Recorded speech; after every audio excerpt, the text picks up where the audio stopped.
Saan yung per adjustment? Ba't sa likod? Wala, si 600. Oy! Per adjustment tayo dito ngayon. Eto boy, no request. Lagay mo lang yung ticket mo.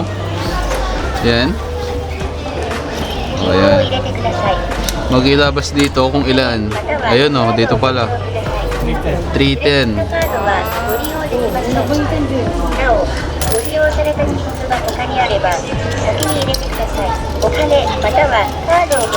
Ayan.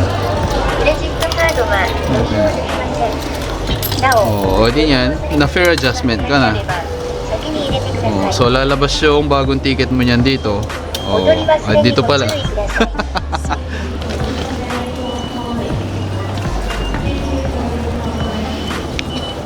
Okay. Ano sa'yo? Dito kami dadali ni Papa. Dito kami yun. So ayan o. Ayan. Dito yun Beo. Ayan o. Ayan o. Ayan o. Yung umiilaw sa gabi. Ayan o. O nagkapipitan na dun sa kabilang kuruma boy. Ayan na. Tumunog na yung bell.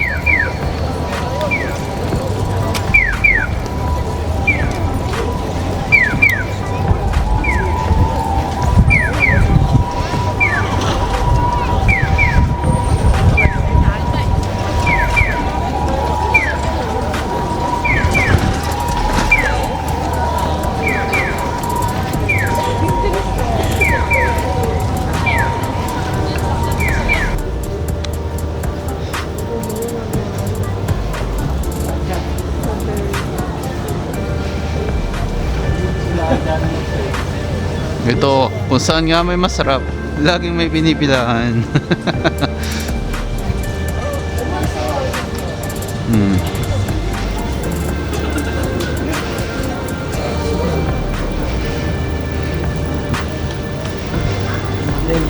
Susan. Oy, otto ne.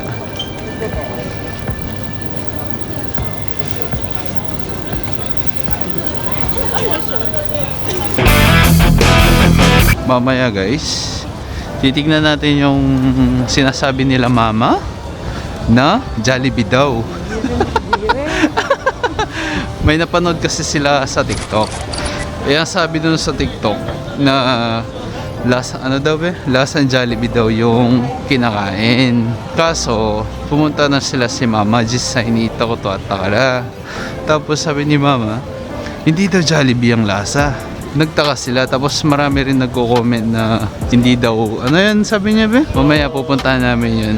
Titignan natin kung lasang Jollibee nga o hindi lasang Jollibee. Ngayon pupunta kami dito kung saan kami lumaki. Naraminan. Nandito kami sa paboritong raminan namin. Chaham, omori, tsu. Oh, tapos tamen. Dore. Sama yun. Guys, na-order namin. Dito kami ngayon sa kainan nila mama. So mamaya pupunta kami dun sa may gintuan. Pupunta rin namin yung ano yun? Anong pangalan no kasi yung sinabi nilang Jollibee dito sa may Ueno. It's time. Hindi, titigman ko lang. Eh sabi dun sa may video lasang Jollibee daw. Kasi na-curious ako bigla nung sinabi nilang Jollibee kasi marami din nag-comment na lasang Jollibee daw. sabi nila, piliin natin yung yung Jollibee nila. Totoo kaya yung Jollibee yun?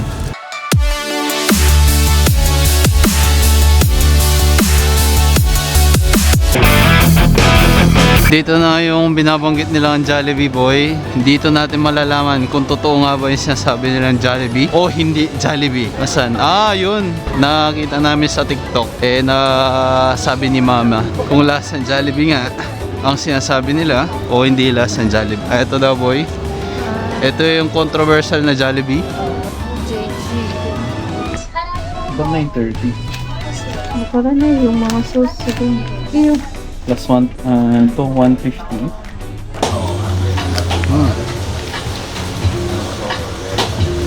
Ito ba in-order natin? Shoko Shoto original na. Meron talaga siyang additional, no? 26番です。26番、はい。Arigatou gozaimashita. Magkano yan? 930? What? Yan eh. This is the honest review.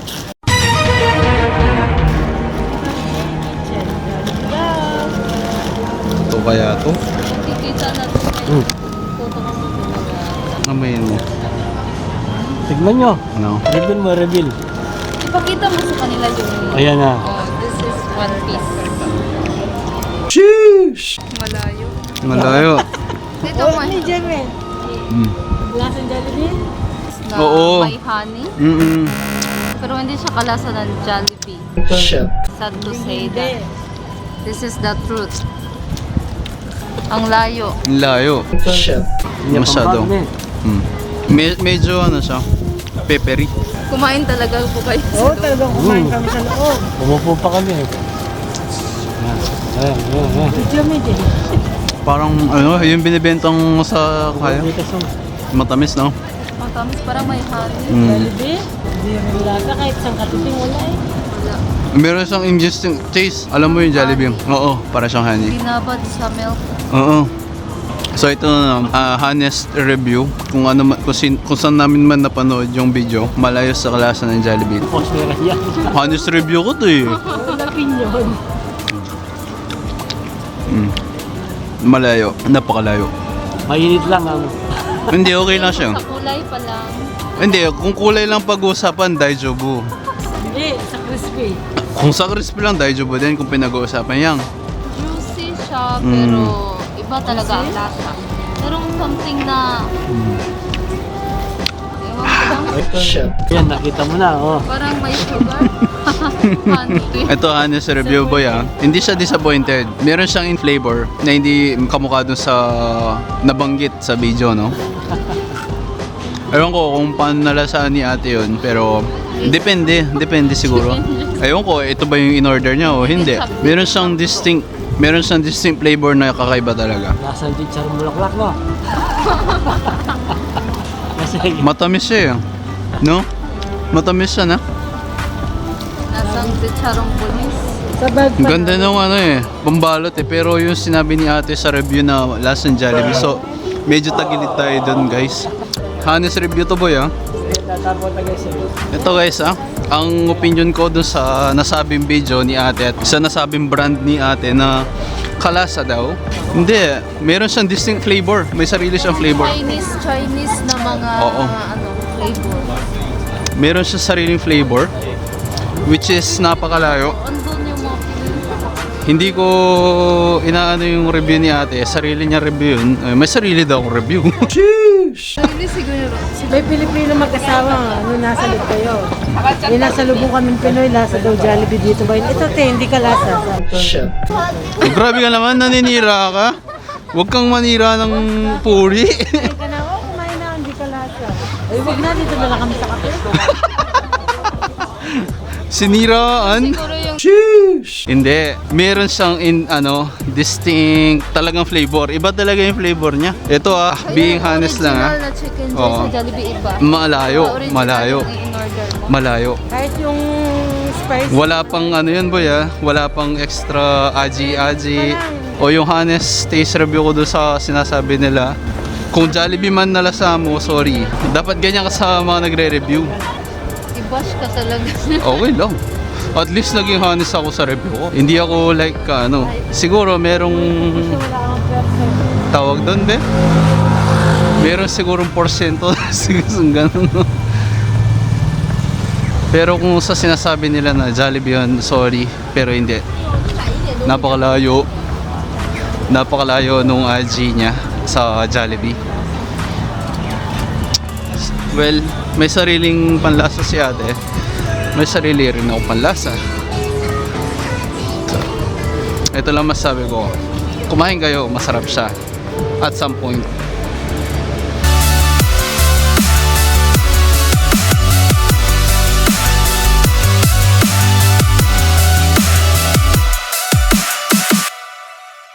Masarap, masarap. Barato. Marami Swiss. Madami, madara ba? Madami, madara ba?